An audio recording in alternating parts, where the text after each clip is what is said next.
Hi everyone, నేను ఈరోజు మీతో క్రాన్స్ డిజీజ్కి రిలేటెడ్ సిమ్టమ్స్ ఏముంటాయి అంటే టిపికల్ మనకు ఒక పర్సన్కి ఒక పేషెంట్కి అయిన క్యారెక్టరిస్టిక్స్ ఏముంటాయి అది నేను డిస్కస్ చేయబోతున్నాను.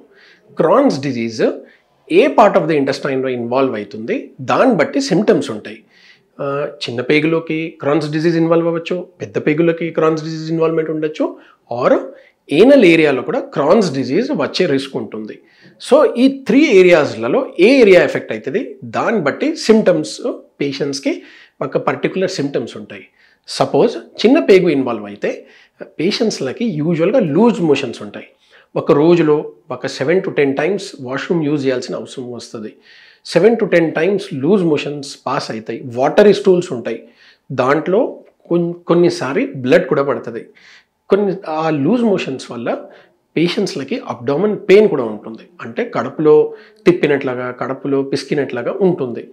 అండ్ ఈ లూజ్ మోషన్స్కి రిలేటెడ్గా ట్రీట్మెంట్ తీసుకుంటే, అంటే ఒక ఇన్ఫెక్టివ్ కండిషన్ వల్ల లూజ్ మోషన్స్కి యాంటీబయాటిక్స్ అయినా కానీ ప్రోబయోటిక్స్ అయినా కానీ ఆ ట్యాబ్లెట్స్ తీసుకుంటే క్రాన్స్ డిజీజ్లో వచ్చిన మోషన్స్ కంట్రోల్ అవ్వవి.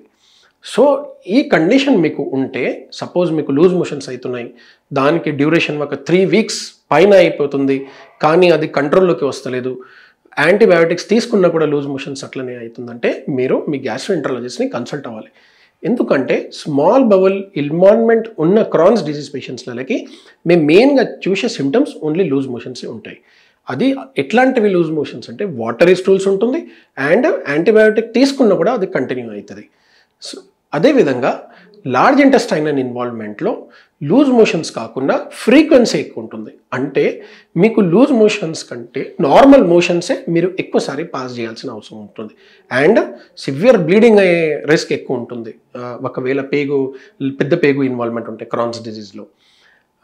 అదేవిధంగా ఏనల్ ఏరియా అంటే పెద్ద పేగు ఎక్కడ ఎండ్ అవుతుంది, ఏనస్ దగ్గర, ఆ ఏరియాలో క్రాన్స్ డిజీజ్ ఇన్వాల్వ్మెంట్ ఉంటే పేషెంట్స్లకి బ్లీడింగ్ అవ్వచ్చు, పెయిన్ అవ్వచ్చు, or fistula and fissure formation కూడా మేము రెగ్యులర్గా చూస్తాం ఈ క్రాన్స్ డిజీజ్ ఏనల్ ఏరియాలో ఇన్వాల్వ్మెంట్ వల్ల.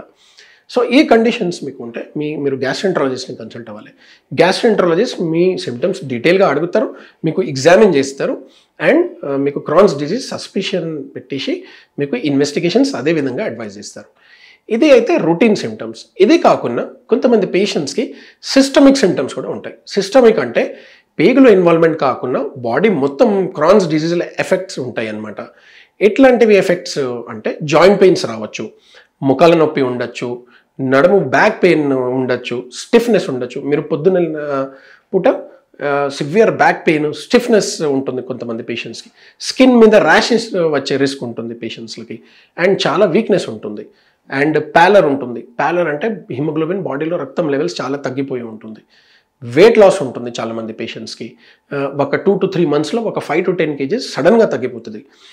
ఆకలి అవ్వదు కొంతమంది పేషెంట్స్కి, అంటే anorexia, they will not feel hungry. So ఇట్లాంటివి సిమ్టమ్స్ ఉంటే మీరు మీ సర్జన్ అయినా కానీ, సర్జికల్ గ్యాస్ట్రో అయినా కానీ ఆర్ గ్యాస్ట్రోఎంటరాలజిస్ట్ని కన్సల్ట్ అవ్వాలి. Thank you.